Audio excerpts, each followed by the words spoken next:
Hello, everyone, and welcome to the next webinar in our antitrust series looking at competition law as a powerful tool in post-COVID business recovery. My name is Charles Whittington, and I'm a partner with Steptoe & Johnson in charge of the European part of our antitrust practice. And I'm joined today by my colleague, Daniel Arnold, who is a lawyer and also an economist.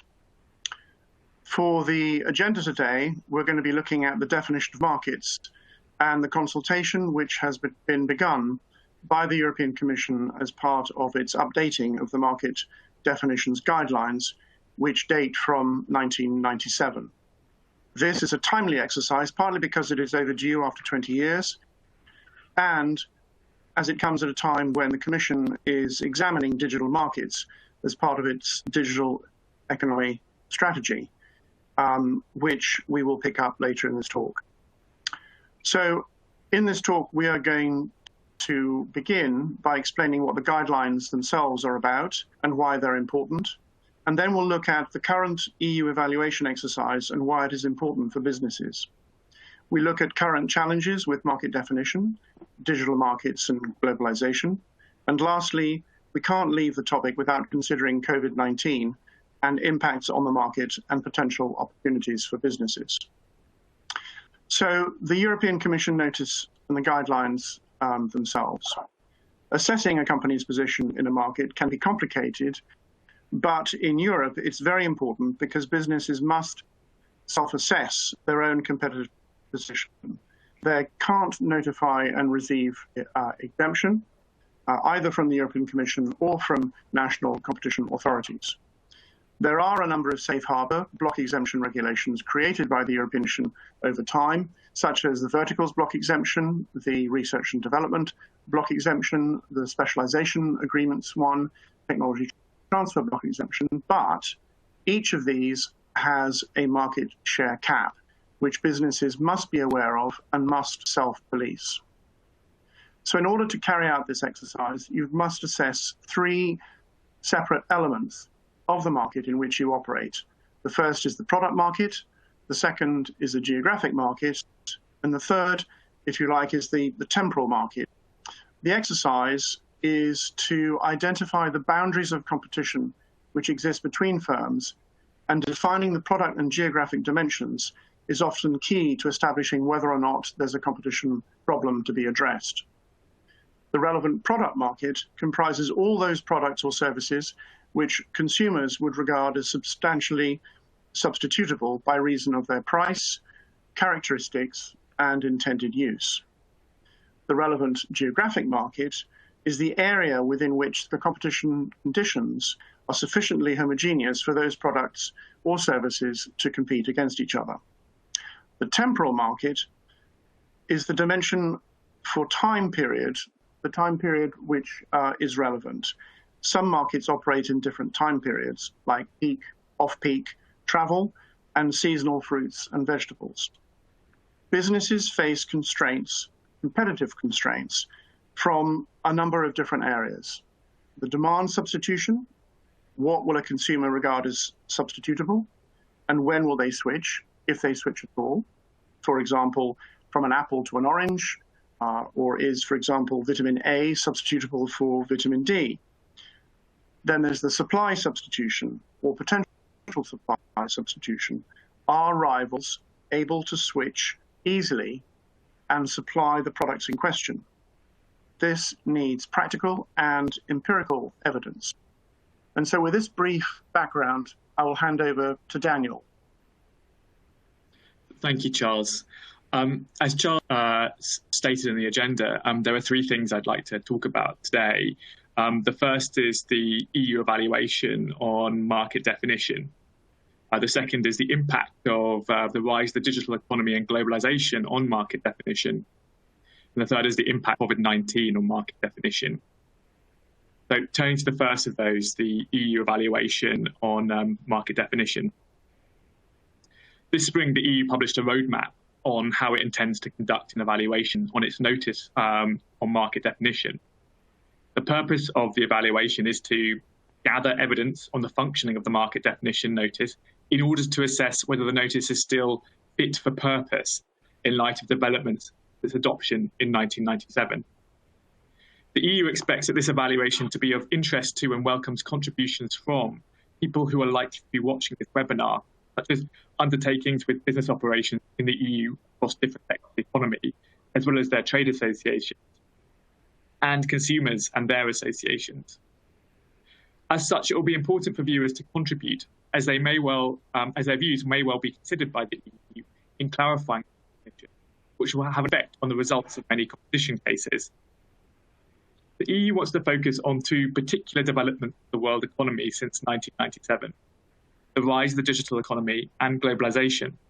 However, as we wanted to clarify in our feedback to the roadmap, the evaluation should be broader than just these two issues, namely also examining problems inherent in the definition since its inception in 1997, and developments of the world economy since the late 1990s, other than the rise of the digital economy and globalization. However, given these two issues are of particular interest to the EU, I wanted to say a little something about both and how they might impact you. First, the rise of the digital economy. Two common features of digital platforms create problems for the SNP test, which Charles briefly outlined.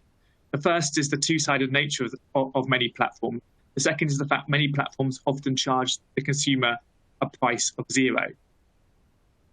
Let me first recap what the SNP test is. Small but significant non-transitory increase in price test, SNP short. This is a test which assumes that there is a hypothetical monopolist who produces all the goods in a candidate market. That monopolist then raises prices by 5 to 10%. If the monopolist can't do this profitably, it means too many consumers are substituting away and switching to other goods. If this is so, those goods should properly be considered part of the candidate market. As such, the candidate market is then enlarged. The hypothetical monopolist again repeats the process of increasing prices by 5 to 10% in this new enlarged market. If now the monopolist can profitably put up prices, it means that an insufficient number of consumers are substituting away to other goods. As such, the boundaries of the market have been identified. What are two-sided markets? Two-sided markets are markets composed of two separate groups, where at least one group derives benefit from the number of people in the other, a so-called network effect externality. These kinds of markets are a common feature of many digital platforms, examples of which are given on the slide. In eBay, buyers on the platform derive a benefit from the number of sellers, as there is more chance they will find what they want. Similarly, sellers benefit from a greater number of buyers, as there is more chance they will be able to sell their product. For Facebook, advertisers benefit from a greater number of users. Although it is unclear if users benefit from a greater number of advertisers, arguably it's a disbenefit, although some adverts may be useful for the user of Facebook. These kinds of two-sided markets present a problem when applying the SNP test, because they are interlinked through these network externalities. That is, increasing the price on one side of the market will induce a behavioural change, not just on the side of the market prices being increased in, but the other side of the market too, thereby affecting the profitability of the hypothetical monopolist in two ways, just one. Without taking proper account of these effects, the market could be either defined too widely or too narrowly. For example, let us say we apply the SNP test in the normal way to one side of the market, but did not take account of its effect on the other side. Assuming that behaviour remained fixed, an overly narrow market would be defined. This is because you would only be looking at the substitution effects on one side and their detrimental impact on profitability. As such, there may come a point when it becomes profitable for the hypothetical monopolist to raise prices on that side by 5 to 10%, because the substitution effects have become small enough. But in reality, if account had been taken of the fact that participants on the other side of the market would also have substituted away, then such a move may not have yet been profitable, and the candidate market should have actually been enlarged. Conversely, markets may also be defined too widely using the SNP test. Prices raised by 5 to 10% on one side of the market, and full account is taken of the fact users on both sides will substitute away, the profits of the monopolists will be reduced more severely.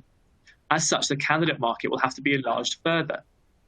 However, approaching the snip test like this fails to take into account the hypothetical monopolist, after increasing their prices by 5 to 10%, would mitigate losses by optimally adjusting prices on the other side of the market, presumably lowering them, to keep users on that side loyal. As such, the snip test throws up conceptual problems for two-sided markets, which have a direct bearing on the size of that market. Consequently, it may be of importance for viewers who operate platforms in these kinds of markets that they have a say on how to approach these issues, and therefore the potential size of the market they're in. Turning to the second problem in digital markets, zero prices.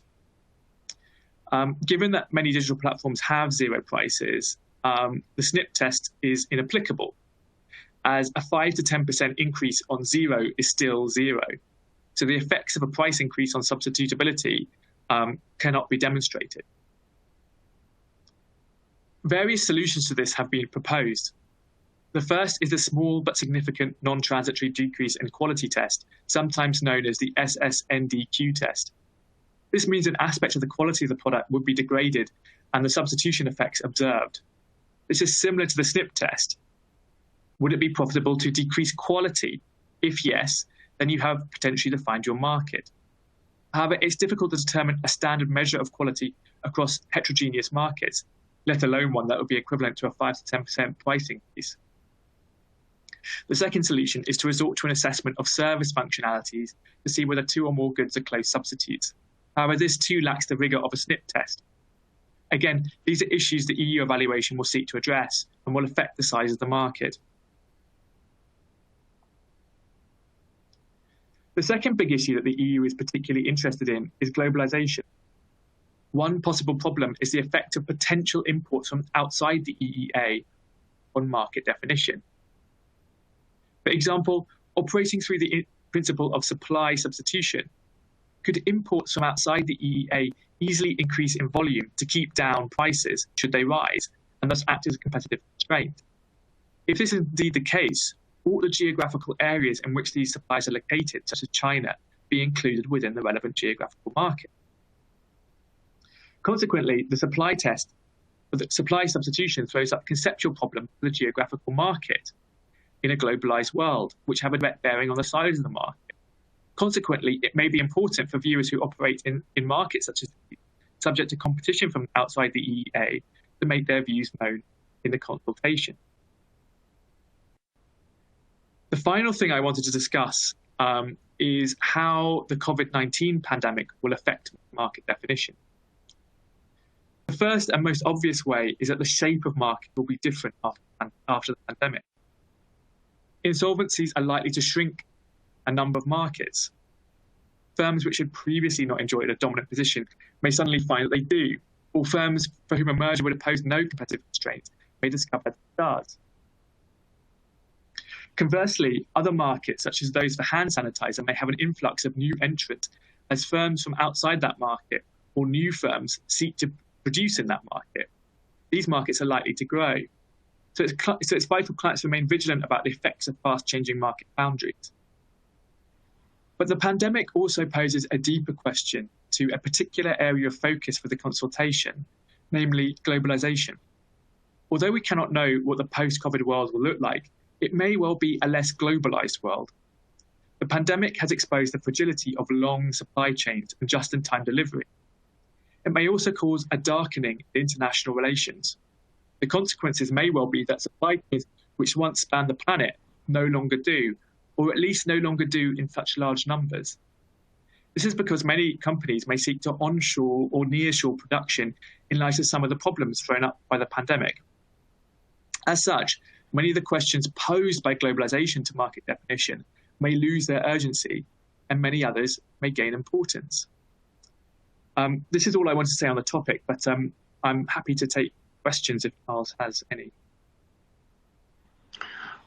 Thanks a lot, Daniel. I've got a couple of questions. The first one is, this is an incredibly busy time for the European Commission. They're doing a review of verticals block exemption and the guidelines that go with. They're doing a review of the horizontal guidelines, plus the R&D and specialization agreements. And we've now got 2 questionnaires going out under the digital services agenda in the coming weeks, precisely on digital markets, plus this market definition guideline review. And obviously there's some overlaps there. Do you have any sense of the time scale for the review of the market definition guidelines? They just published their roadmap. We made submissions on that, and there is going to be a consultation period when people who are interested and have a view will have an opportunity potentially to meet with the Commission case team on this as well. Do you have a sense of the timing for this? Yes, yeah.